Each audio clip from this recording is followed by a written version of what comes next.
For the past 11 years, we have not been affected by floods. But in year 2021, we've been affected very badly. That is 4 times. So we have been affected very badly. And we have applied for grants from the Pejabat Tanah, the local authority.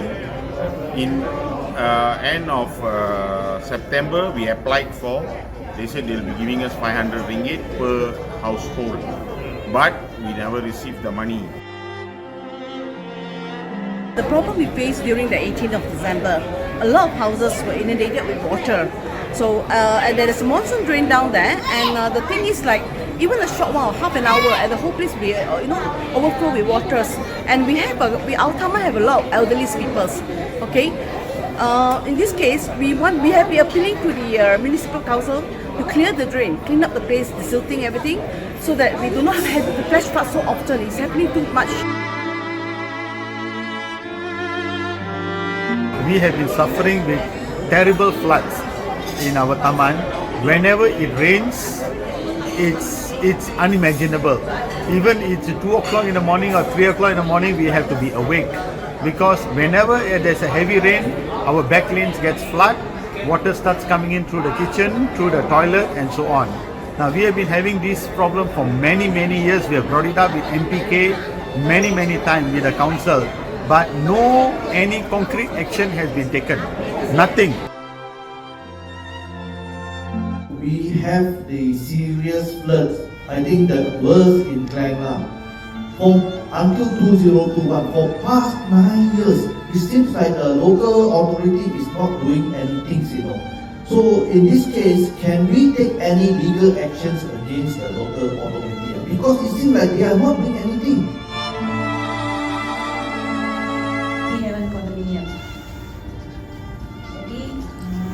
Saya masuk 2005, sejak 2006 atau 2007 area kita memang banjir. Starting dari paras 2 inci, 3 inci starting, sekarang ke paras bawah pinggang.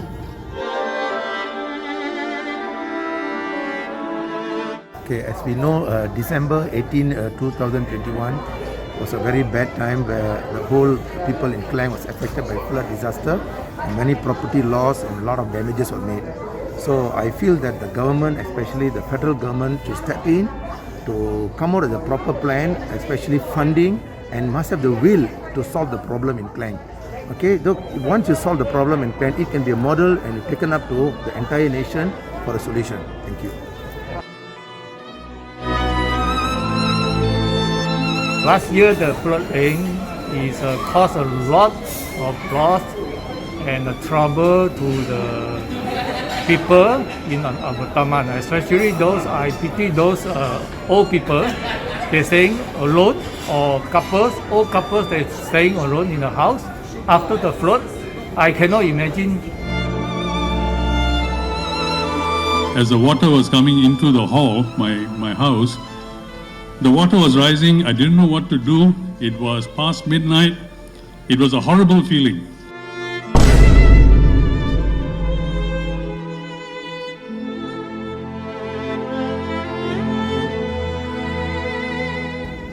As Yang Muhammad showed this photo, right? Flooding in Klang. Now, we should be very more concerned about this rather than the drain here, this one is that one. Whatever we do, the sea level is going to go up. So is this true or not? If it is true, that's it. We are gone. Klang is gone. But if it is not true, clarify. NARIM is a government agency that has done a lot of work on coastal flooding. So the numbers are from there. Ladies and gentlemen, what you have been watching is the pain the residents of Klang has been going through in the recent past. Their risk of another flood debater remains the same. Are they ever going to have a solution for this problem? Or are they going to continue to suffer?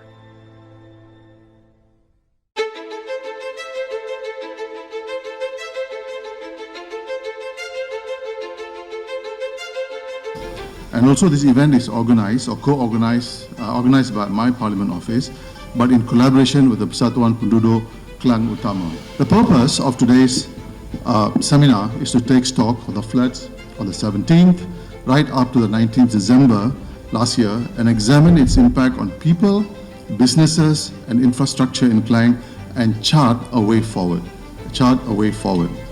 What did we witness on 17th, 18th and 19th of December 2021?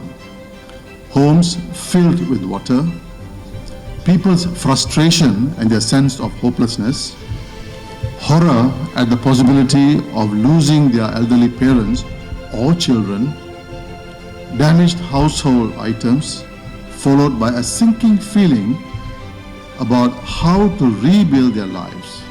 This described the December floods.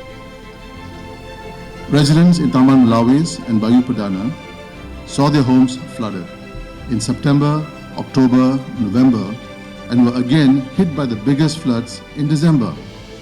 This continued through January and until February this year. So Melawis, Bayu Perdana had 5 floods in a period of 5 months, 1 per month. Imagine water rising in our homes and we can't go out or get out our fragile parents to safety. It is a horrifying thought, and there were many such stories. In fact, there's a story in Sri Muda where the daughter saw both her parents drowning right in front of her. As many of you here already know, 55 people died and tens of thousands were displaced by the floods. Out of this, almost everyone had lost something: their loved ones, homes, their cars and other valuables. The government, instead of manufacturing flood insecurity, must grow a political will and a sense of urgency to do everything it takes to mitigate the effects of climate change and flooding. What are the strategies that we need to embrace in order to protect and promote the quality of life and the standard of living in Klang going forward? With that, I thank you very much.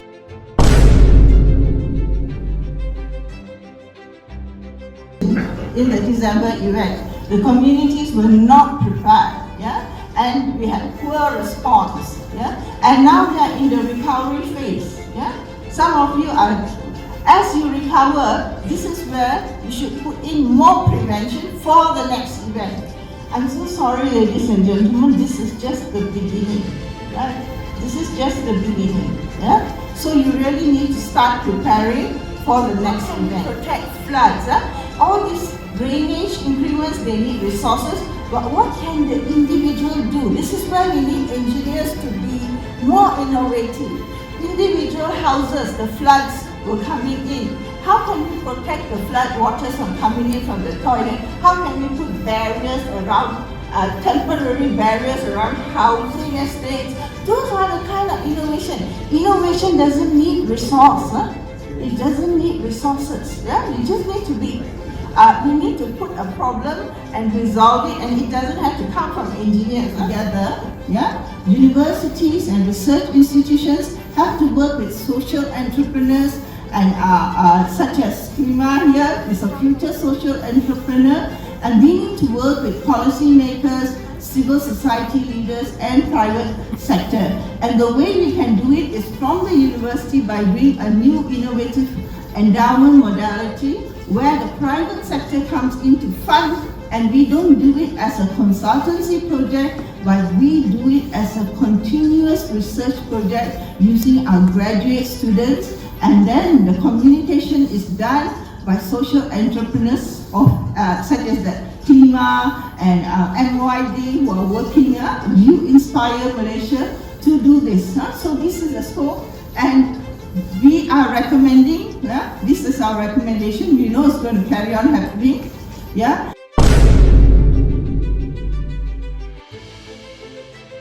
When I was growing up, I grew up in Prai, in a railway town. Our town was next to a river.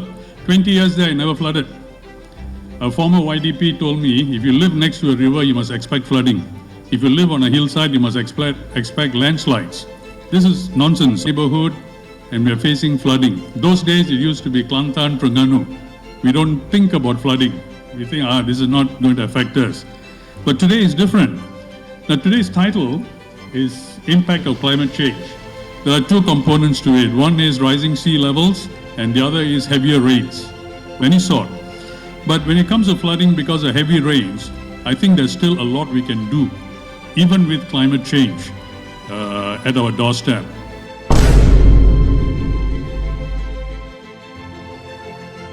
Good leaders, we need to elect good leaders. I think coming from a young person, for the next election, I tell you, if you're not doing the job, there's no more. We're not going to vote the same people again and again. It's done. You know, this kind of issues is an electoral issue. We want to get flood issue, climate change issue as an electoral issue.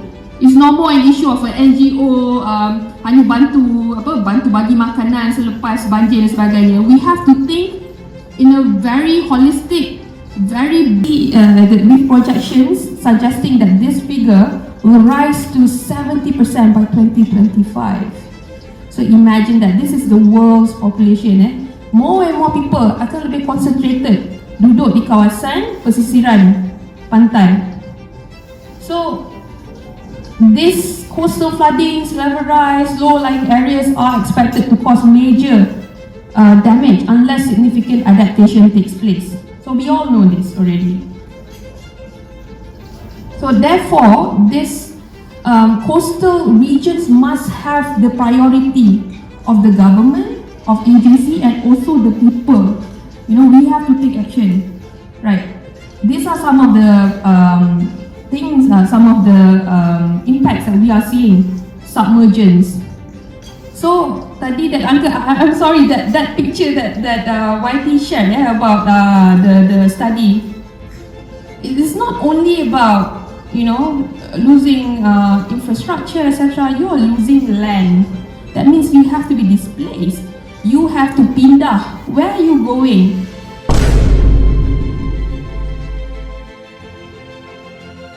And of course, we mentioned much about drainage capacity and lack of maintenance. And one thing that has not been touched on too much yet this morning is about the river and the floodplain itself. Now, all this, we can break it down into three main categories, which is the hydrometeorology, which is what we cannot control.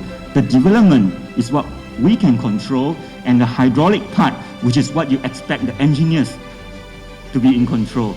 All right.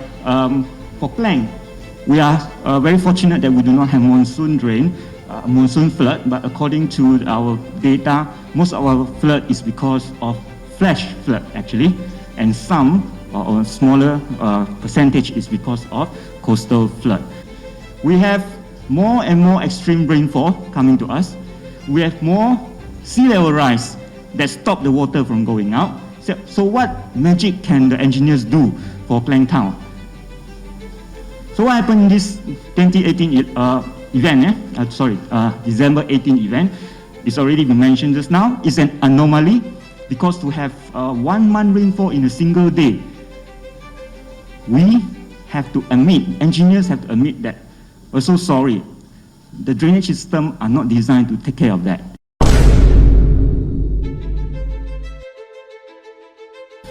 Okay. Assalamualaikum warahmatullahi wabarakatuh dan salam sejahtera buat semua para hadirin yang hadir pada pagi ini untuk sesi taklimat kita berkenaan dengan isu banjir. So, saya mohon maaf lah kalau anda kata saya menggunakan bahasa Malaysia. Boleh ya? Harap faham lah.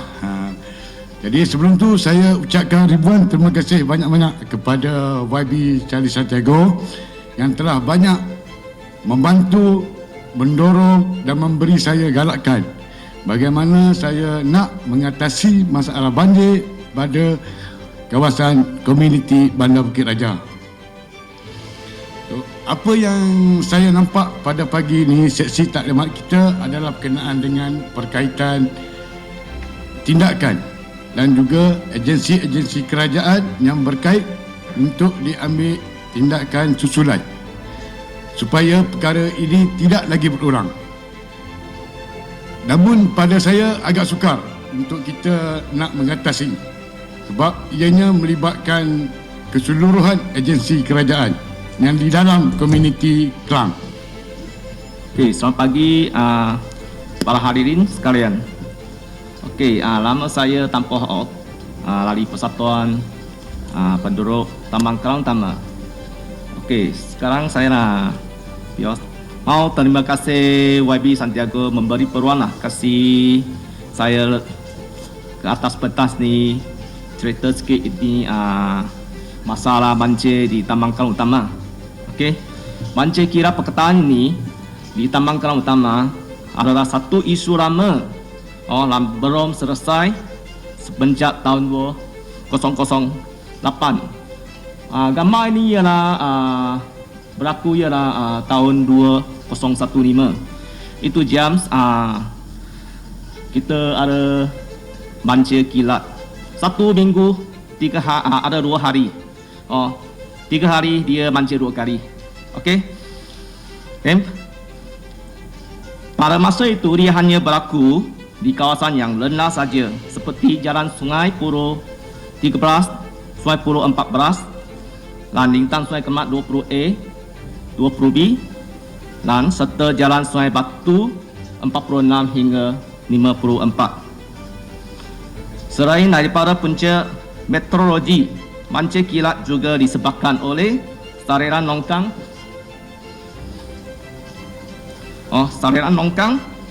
yang tidak diurus dengan sempurna.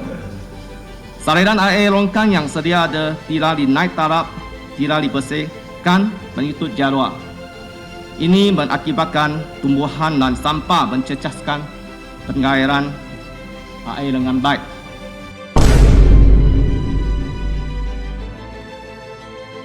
In these conditions, but when we overlay with the terrain or we overlay with the land in this particular area, what we can see here is really this is how much is it. Our land is very low. This color. It means that in green, but this is different from here because I need to focus here. Green or dark green, it will be 1 to 2 like this. So we have a very low land at this Mori, very low land at the Sekincang, and go out until the Sungai Berenang. Then after that we have about yellow color. Yellow color is about 2 meters. Then go inside again. Then more to go inside. So if roughly here when we talk about the here to Sentiago is about 10 kilometer. Here the land that go until 5 meters is about 16 kilometers like that. If you look at the restrictions in the podcast itself. So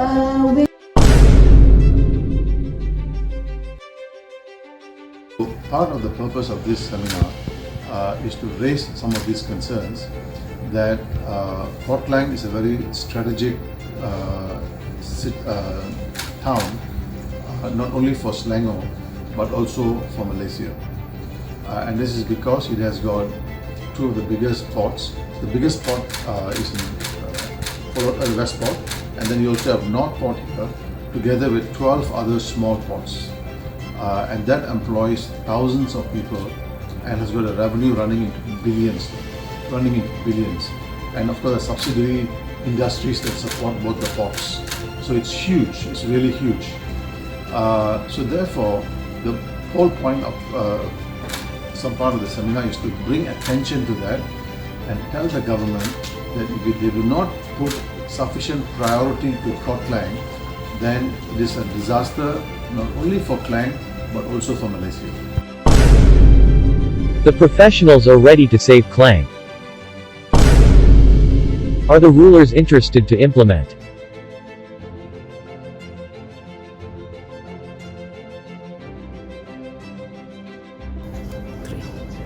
Yeah, I find that this event is very useful because due to the recent flood that has happened, I believe that it is a wake-up call for the government, for the people to know that we have to take immediate actions, that we should not delay what we can do now until worse that's going to come in future. Hi, I'm Joy Pereira from University Kebangsaan Malaysia, and I think this is a great event to start the conversation on addressing climate change at the local level. So I think everybody should be coming together, and we should take a whole of government and whole of society approach to handle this problem. So I'm pleased to be here to be part of the conversation. Thank you. Perjumpaan begini memang memanfaatkan masyarakat. Memandangkan sekarang ada banyak isu-isu banjir di bandar-bandar seperti Klang, jadi kita memang menyokonglah tentang adakan mesyuarat begini untuk memberi pendapat, dan pada pendapat kami memang pihak-pihak tertentu mesti mengambil tindakan segera untuk menangangi masalah banjir di Klang. Well, we are very grateful to YB Charles Sentiago for organizing today's seminar, and he is on climate change. He seems to be the only MP so far talking about climate change. Thank you so much, YB, for organizing this really amazing opportunity for the people, the affected communities and the academia to participate together and to sit together to actually to discuss what has been the reason Klang is facing all these different challenges, as well as how we can move forward.